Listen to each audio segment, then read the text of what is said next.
Welcome to the Tank Guide Life podcast, a product of Fish Keeping Life Co. It's great to be back. Today, we're really diving into probably the single biggest source of anxiety for anyone new to the freshwater hobby. Oh, absolutely. And that's you, the listener who just wants to get informed, get it right, and not get overwhelmed. Yeah, that's the goal. We're talking about what we call informational whiplash. It happens to everyone. You type a simple question, something like, how do I set up a 20-gallon tank? And you get 1,000 answers. 1,000 conflicting answers. One person swears you have to use sand. The next one says, no, gravel is mandatory. You need 5 pieces of gear. No, you need none. It's chaos. Yeah. And that chaos, it really leads to one of two things, right? Either you just get scared off from the hobby completely. Which is a shame. A huge shame. Or you follow bad advice, which, inevitably ends up harming your fish. And that's why we've titled this deep dive, Exploring Ideas Responsibly, Facts Over Ego. Because our whole mission at Fish Keeping Life Co., and you'll see this all over thetankguide.com, is to be that clear, calm voice. The voice that guides you from that state of confusion to, hopefully, a state of confidence. And that clarity is only possible because we stick to some really strict principles. They govern every tool, every article, every piece of advice we put out there. Is how we filter all that noise. That's right. And I think it's important we lay them out right at the start because they really are the foundation for everything we're going to talk about today. Okay, let's do it. First, and this one is completely non-negotiable, fish welfare always comes first, period. That guides every single decision. Always. Second, and this is a big one for today's topic, is that discussion does not equal endorsement. Ooh, I like that. So just because we talk about a risky idea... Exactly. We need to explore why it's risky. You, the listener, you need to understand the why behind a bad idea before you can confidently dismiss it. You can't just be told, don't do that. You need the context, which leads right into the third principle, doesn't it? It does. Facts matter more than ego. We have to rely on real-world testing, on scientific observation, on things we can actually verify. Not just on tradition or, I've been doing it this way for 20 years, so it must be right. Exactly. That's the ego talking. Yeah. And when you combine all of that, you sort of arrive at our central mantra for how this hobby can move forward. Okay. Maybe 99 ideas out of 100 don't work. Maybe they're too niche or too risky, or they only work in some super high-tech, crazy expensive setup. Right. But that one idea that does work, that's the one that can genuinely move the entire hobby forward. It can make things safer, more rewarding for everyone. So progress comes from curiosity. Curiosity, testing, and responsibility. So over the next little while, that's what we're going to do. We're going to walk you through some of the biggest debates in the hobby, the lightning rod topics. And we'll show you how we navigate them, usually advocating for this kind of safety-first, middle-path approach that proves one thing over and over again. And that is? Context matters more than any rigid rule. You just can't copy a result if you don't understand the entire system that created it. I think that's the perfect place to start. So where do we begin? Let's start at the very, very beginning. The moment you bring a new tank home, we have to talk about the most critical debate of all. Getting that invisible engine running. You're talking about the nitrogen cycle. The nitrogen cycle itself. Okay, let's unpack this. This is the core conflict, what we're calling the cycling debate. Safety versus speed. The nitrogen cycle, to put it simply, it's the life support system for the whole tank. Without it, you're not keeping fish. You're just running a toxic soup. That's exactly what it is. Okay. And just as a quick refresher for everyone, it's that 3-step biological process. You have beneficial bacteria that convert fish waste, which is highly toxic ammonia, first into nitrite, which is almost just as toxic, and then finally into nitrate, which is far, far less toxic. But still something you have to manage. Oh, absolutely. Yeah. It still needs to be managed with water changes. Yeah. But the real conflict, the big debate, is all about how you grow that colony of good bacteria. And how you do it while protecting the fish from those first huge toxic spikes of ammonia and nitrite. Exactly. And that's where you get the two big camps, fishless cycling and fission cycling. So if we're looking at this through our core philosophy, fish welfare first, there's really only one recommended path for beginners. It has to be fishless cycling.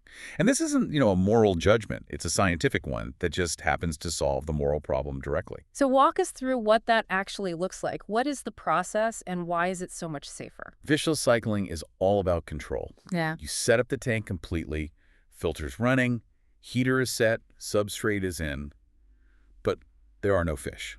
The tank is empty. Right. No living animals. None. And then you, the hobbyist, add a controlled source of ammonia. Usually it's a pure liquid ammonia product. Yeah. You're basically creating the fish waste, but without any fish having to suffer through it. So the immediate benefit is obvious. The fish are never, ever exposed to any detectable ammonia or nitrate. All that stress is just gone. It's completely eliminated. And that's the method we built our whole cycling coach tool around on the tank guide.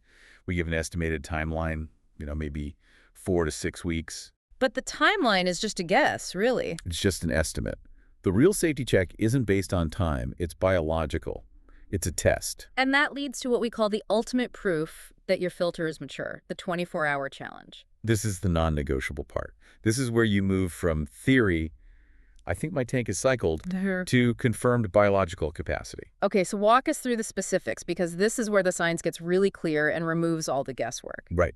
So your tank has been running, you've been dosing ammonia, and for a few days straight, your tests have read 0 for both ammonia and nitrite. This means your cycle is mostly done. Mostly. Mostly. Now you perform the challenge. You dose the tank with ammonia up to a precise level, 2 parts per million. And 2 ppm is a pretty significant amount. It's a lot. It's way more than a moderately stocked tank could produce in a day.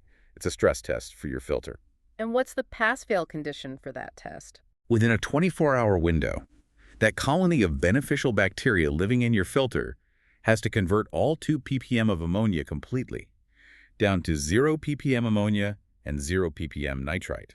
So if you test at that 24-hour mark and you see any ammonia or any nitrite, your filter failed the stress test. It's that simple. It means the bacterial colony just isn't big enough or efficient enough yet to handle the waste load of actual fish. So you just keep dosing and waiting until it passes. Until it passes consistently. I really appreciate that level of scientific rigor. It just removes all the doubt. It's not, oh, the water looks clear, so I guess I'm good to go. No, it's mathematical proof. It's proof of your tank's biological conversion capacity. And that dedication to safety, to the chemistry, is why we even built safeguards into the tool for the fishless process itself. Let's talk about the advanced section of the cycling code. Yes, let's talk about unionized ammonia, or NHs. Okay, because for a lot of new hobbyists, their test kit just gives them one number. It says ammonia or total ammonia nitrogen, TAN. Why is it so dangerous to just look at that one number? Because that TAN number includes 2 very different things. It includes the truly deadly, toxic, unionized ammonia, NHROs, and the relatively harmless ionized form, ammonium, which is NHR. And the ratio between those two? It's not fixed? Not at all. It shifts wildly based on 2 critical factors in your tank. Okay. The water's pH and its temperature. I see people arguing about this in forums all the time. Oh, 1 ppm is fine. No, 1 ppm will kill your fish. But it sounds like the context of the water itself is what really matters. It's everything. It's the whole story. If you have, say, low pH acidic water and a lower temperature, most of that TAN is going to be in that safer ammonium form. Okay. But here's where it gets really dangerous. As your pH rises, so as your water becomes more alkaline, as your temperature goes up, that chemical balance shifts. And it pushes more and more of your total ammonia into that toxic NH form. Can you give us a practical example, like a real-world scenario to show the danger? Sure. Let's imagine you're cycling a tropical tank. It's at 78 degrees F, and your pH is a neutral 7.0. If your test kit reads 1 ppm of total ammonia, only about 0.006 ppm of that is the toxic NH form. That's generally not a huge deal. Okay, manageable. Now, let's take a worst-case beginner scenario. Their tank is a little too warm, maybe 82 degrees F, and their tap water is naturally high in pH, let's say 8.0. Common for a lot of municipal water supplies. Very common. Suddenly, if that same test kit reads 1 ppm TAN, you've crossed a major threshold. You're now at 0.045 ppm of toxic NHS. Wow, that's, what, 7 times more toxic just from changing the temperature and pH. Exactly. And that concentration, 0.045 ppm, is way past the widely recognized conservative stress threshold for aquatic life, which is about 0.02 ppm. And that's why we built the calculator right into the cycling code. That's why we use something called the Emerson formula. It calculates that truly toxic NHS number for you, and it throws up a big, severe warning if you cross that stress threshold. It's us trying to reinforce safety before the fish are even in the picture. It really makes the conservative, fishless approach feel, well, non-negotiable. It should. But, like we promised at the start, discussion doesn't equal endorsement, so I have to play devil's advocate. Please do. I've heard so many people, even some really prominent keepers online, argue that fission cycling is natural. Right. Or that it's even necessary because the bacteria need that constant low-level food source, the actual fish waste, to grow organically. to replicate what happens in a stream or a lake. And that rationale, it's based on a really incomplete understanding of microbiology and, frankly, a total disregard for the fish's own physiology. We explore the argument, yes, but we also hit the counterpoint really hard in our Cycling Coach FAQ. So beyond just the obvious risk to the fish, what is the specific counterpoint? Well, the risk is the main point. Let's not downplay that. If you choose to do a fish-in cycle, you are guaranteeing that your fish will be exposed to detectable harmful levels of ammonia and nitrate. There's no way around it. No. And these compounds are corrosive. They literally burn the gills, they reduce the fish's ability to take up oxygen, and they cause permanent organ damage. It leads to a shorter lifespan and chronic stress. It's what people call new tank syndrome when their first fish die. And there's another major factor that we highlight, which is just the time it takes. It takes so much longer. A properly controlled fishless cycle, like we said, 4 to 6 weeks. A fish-in cycle, because you have to keep doing large water changes to keep the fish from dying. You're constantly diluting their food source. You're constantly removing the ammonia the bacteria need to grow, so it can easily drag on for 6, 8 weeks, sometimes even longer. It's just a stressful, drawn-out process for everyone involved, especially the fish. So if someone absolutely insists on going down this path, how do we advise them to at least minimize the harm, to follow that responsibility part of our philosophy? We tell them the risk is exponentially higher. It means you have to test your water every single day. And the moment you detect any ammonia or nitrite, you have to do an immediate partial water change, 25%, maybe more. You have to keep those levels below that stress threshold at all costs. At all costs. It's high maintenance, it's stressful for the fish, and it's ultimately completely unnecessary if you just follow the fishless path from the start. It's a clear case of facts over ego. We will always, always recommend the safest route first. Okay. So the foundation is laid, your tank is cycled, it's past the 24-hour challenge, and your water is stable. Zero ammonia, zero nitrate. The beautiful thing. It is. But that's when the next big debate starts, which is deciding how many fish are safe.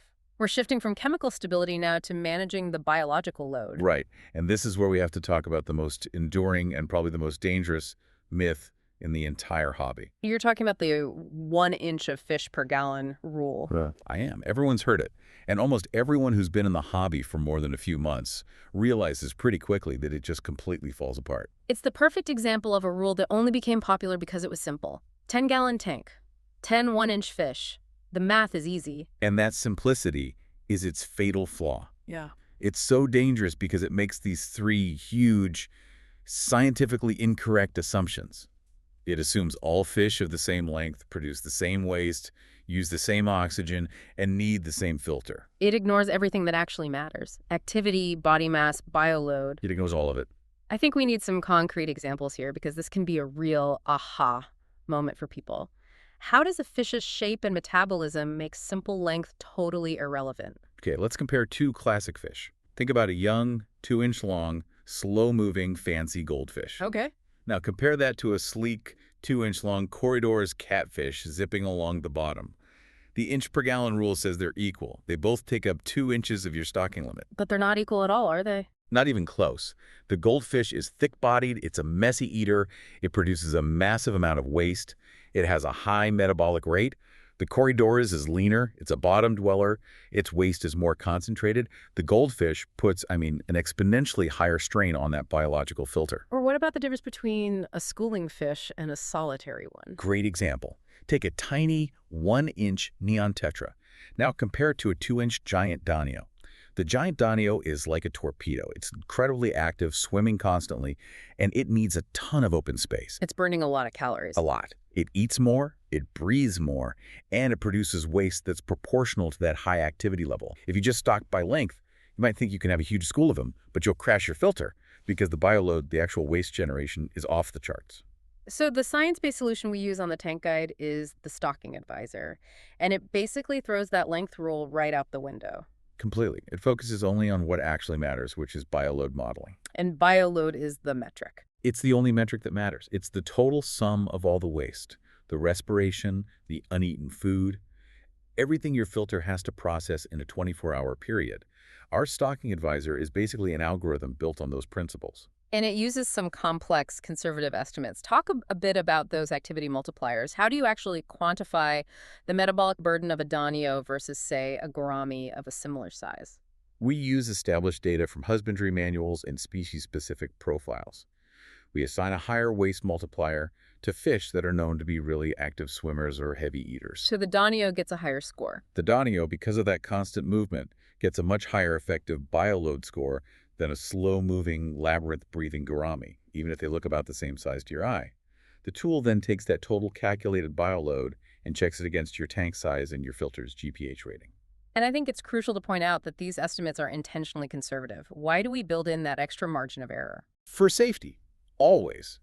The advice is designed to keep you safe, even if your filter media isn't perfectly optimal, or if your tank is still pretty new and the filter hasn't hit its peak maturity. So conservative means we're basically assuming a higher level of waste than what might actually happen on an average day. That's it exactly. That buffer, that margin, it ensures that when things inevitably go a little wrong, you overfeed one day, you're a day late on a water change, the filter has the reserve capacity to handle that spike without stressing or killing your fish. Okay, but stocking isn't just about the numbers and the bioload. It's about whether the fish can actually live together peacefully. Of course. The stocking advisor also acts as a really powerful safeguard for compatibility in the environment. Absolutely. Stocking a tank is like designing a tiny ecosystem. First, you have the compatibility warnings. This is where facts have to trump ego. You might love the look of a beautiful, long-finned angelfish. They're stunning. They are. But if you try to pair it with a known fin nipper, like an aggressive tiger barb, the tool is going to throw up a severe warning. And those warnings are based on verified behavioral profiles. We don't want you making an emotional choice that ends with a fish being harassed to death. And then there's the second layer of protection, which deals with the water chemistry itself. Let's talk about pH, KH, and GH. For a beginner, those acronyms can just sound like a foreign language. Let's break them down really simply. Yeah. KH is just how acidic or alkaline your water is. Okay. GH, or general hardness, measures minerals like calcium and magnesium. It's what makes water hard or soft. Right. And KH, carbonate hardness, measures the alkalinity. And this is the important part. KH acts as the water's buffer. It prevents your pH from suddenly crashing. All three are critical because different fish evolved in totally different water conditions around the world. So if I go into the tool and I pick a fish that needs super soft, acidic water, low GH, low pH, and then I try to pair it with a fish that needs hard alkaline water. The stocking advisor flags it immediately. It will show you the required environmental ranges for every fish you've selected, and it will highlight where there's no safe overlap. It stops you from making that classic ego-driven mistake of trying to force a softwater discus to live with a hard-water African cichlid. Exactly, because no amount of filtration is going to fix fundamentally incompatible water chemistry.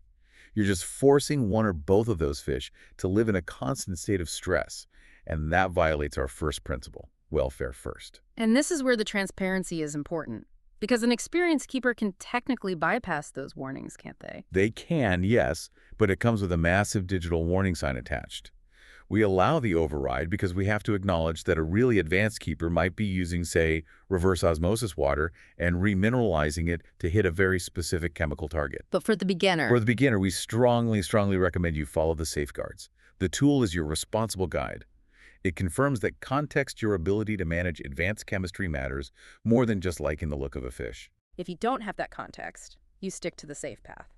Okay. So the tank is stable. It's stocked conservatively. Now the long haul begins. Maintenance. Yep. And this is where people start looking for shortcuts. Which leads us right into Section 3, the maintenance and substrate wars. This is where the online debates get really intense, because they all center on the one chore nobody in the hobby really likes to do. The weekly water change. The weekly water change. Let's start with controversy number 3. The argument for low or even no water change systems. You see the YouTube videos all the time. These incredibly lush, dense, planted tanks or tanks with super advanced filtration. And the claim is that they've completely eliminated the need for that 25% weekly water change. So what's our traditional FKL Co. stance on this, rooted in the science? Our stance is non-negotiable on this one core point. Nitrate must be managed. Your biological filter produces nitrate. That's its job. And chronic high levels of nitrate will still stress your fish and stunt your plants. So nitrate removal requires? Nitrate removal requires regular water changes. It's the simplest, most effective method.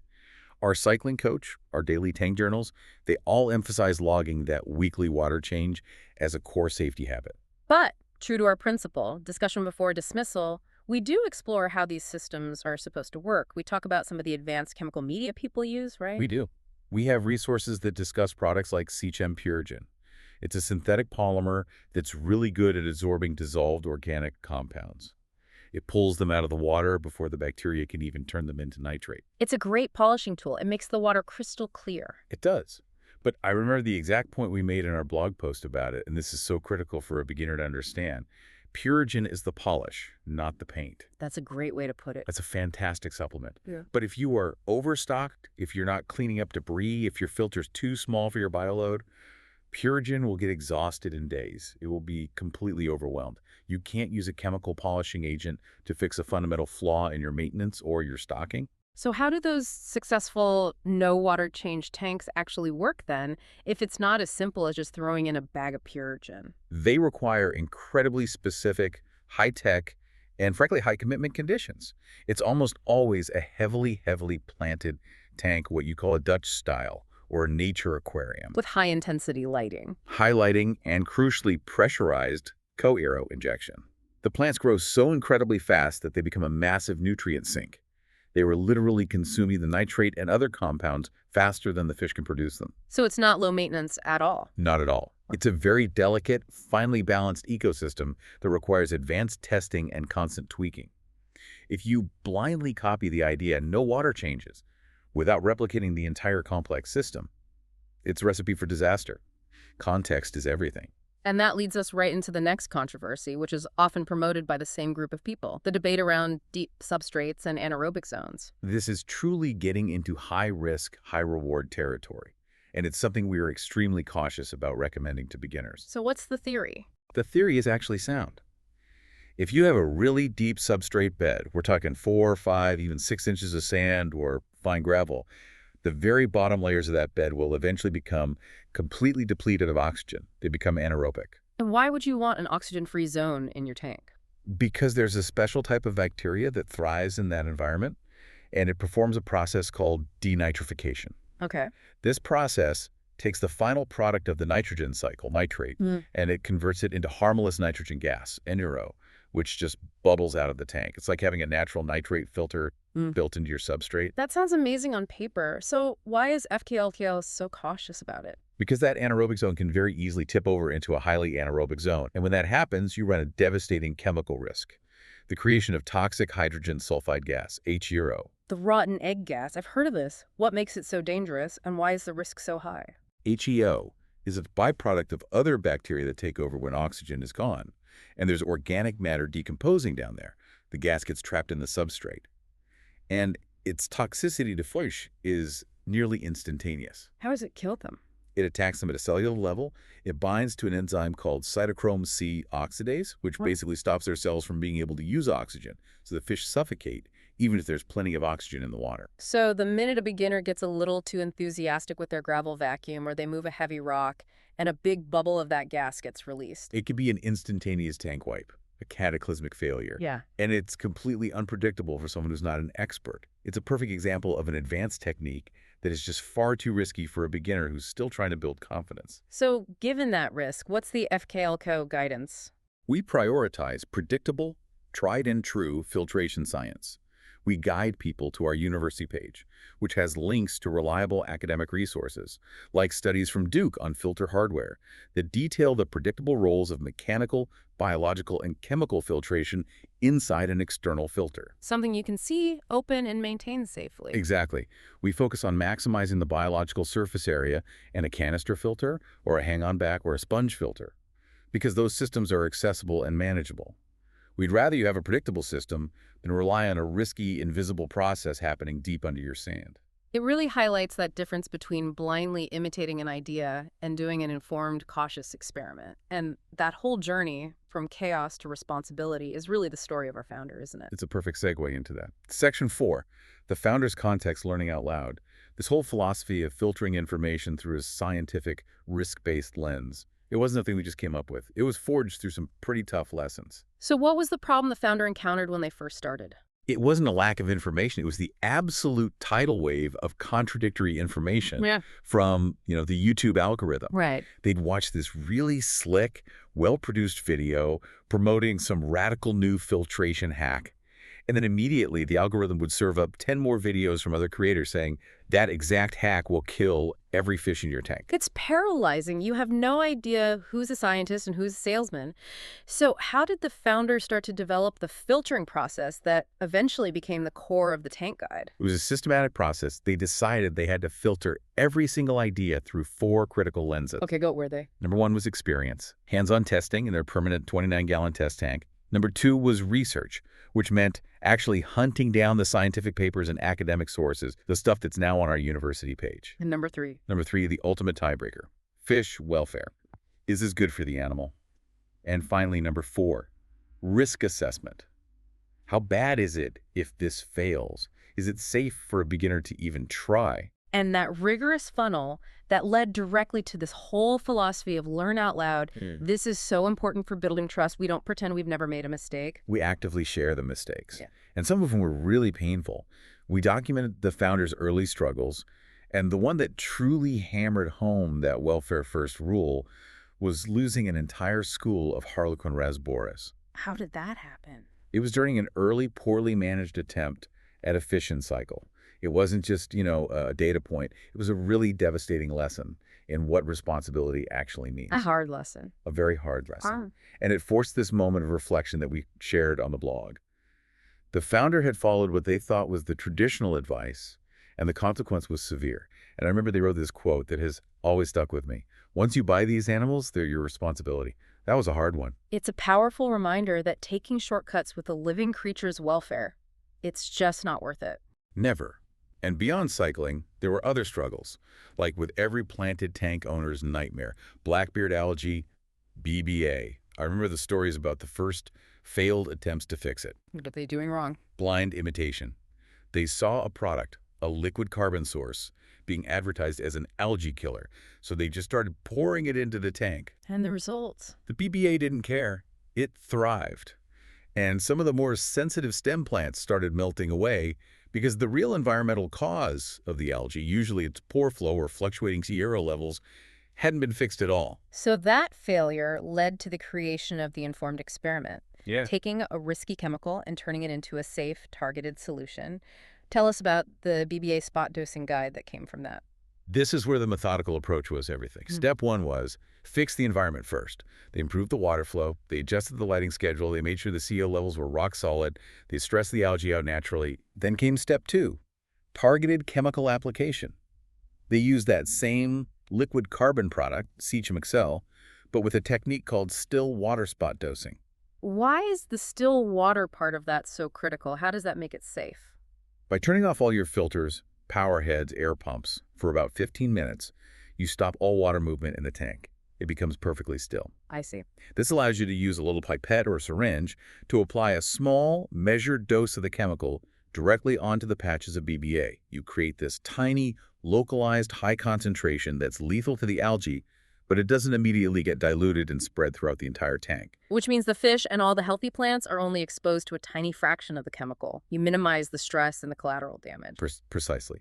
It was cautious, it was informed, it strictly followed the manufacturer's maximum dose, but it was applied with surgical precision. It turned a risky, tank-wide solution into a safe, targeted fix.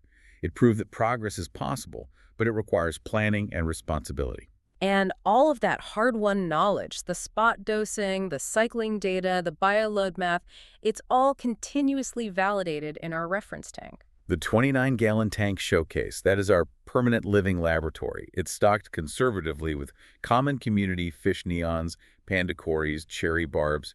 This isn't just theory we're talking about.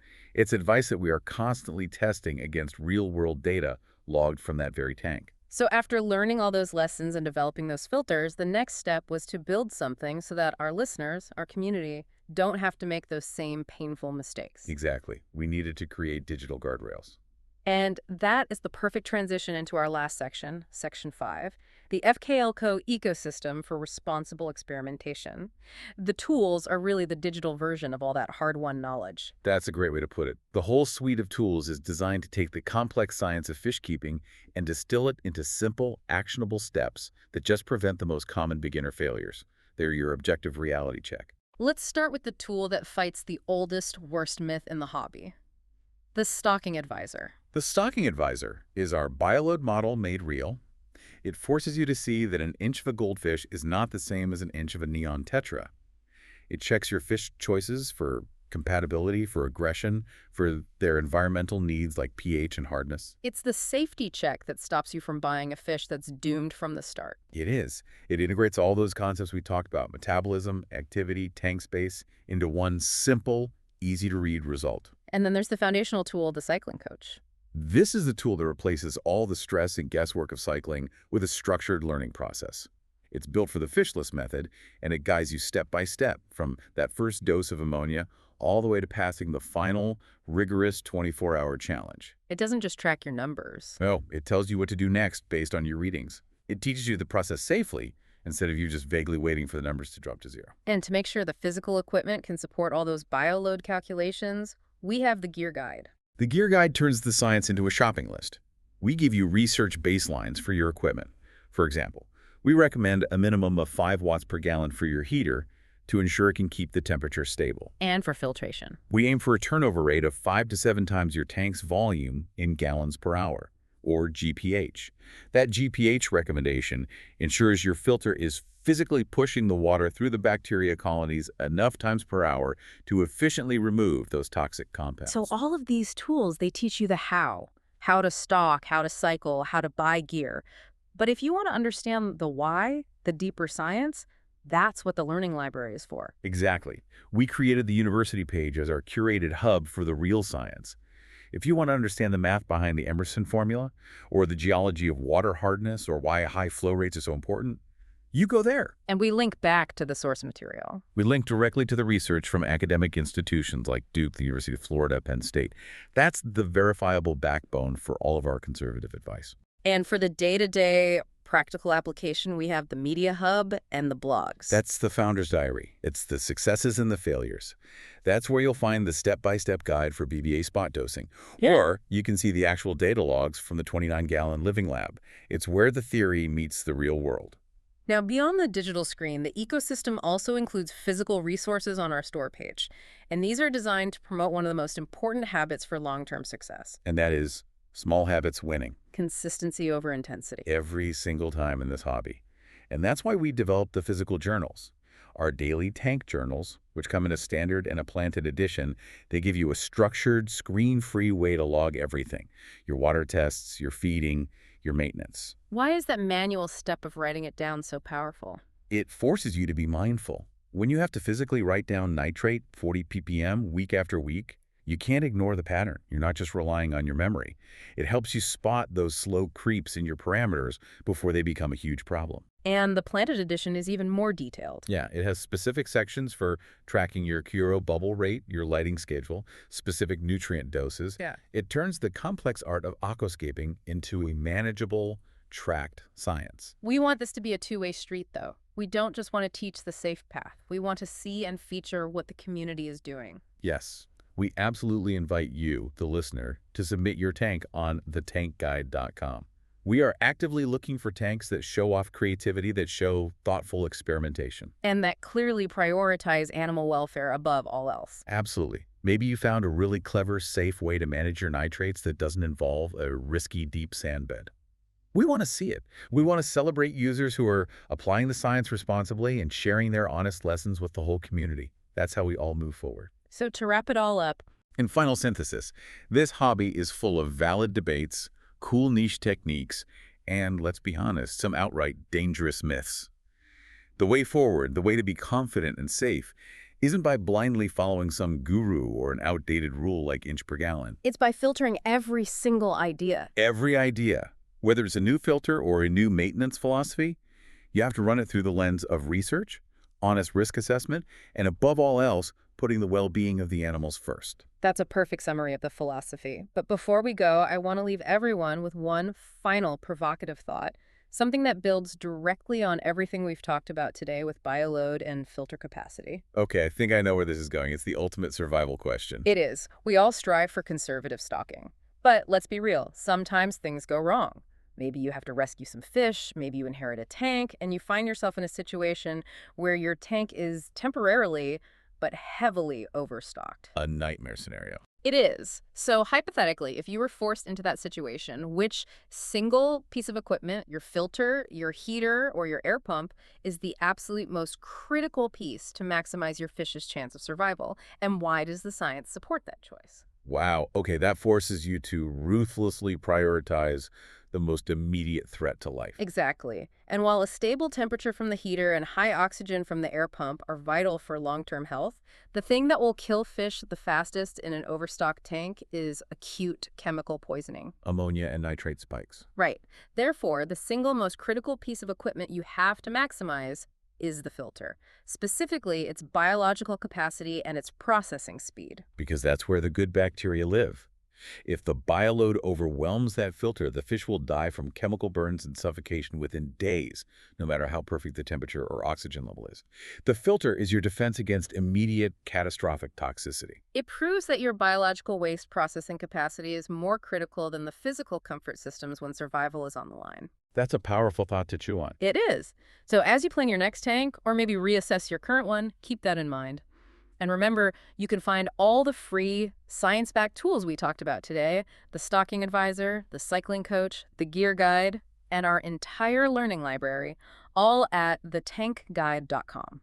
Go check out the university page if you want to do your own deep dive into the research, or head over to the SOAR page to see how our physical journals, like the Daily Tank Journal, can help you build those small, consistent, winning habits. And please take a moment to follow the Tank Guide Life podcast. If you got value out of this deep dive, leave us a 5-star rating wherever you're listening. Like, comment, subscribe on all our platforms. It really does help other people who are confused find their way to confidence. And one last crucial reminder. Our launch giveaway is ending very soon, before the end of this month. To enter, all you have to do is comment the keyword FKLCTTG, that's FKLC_TTG, or use the hashtag FKLCTTG on any of our social media platforms. We're tracking them everywhere, so the more places you engage, the higher your visibility. Winners will be contacted directly, and will have 48 hours to respond to claim their prize, which is your choice of one of our physical journals or coloring books. Thank you for joining us for this deep dive. We really hope it empowers you to approach the hobby with curiosity, with knowledge, and above all, with responsibility.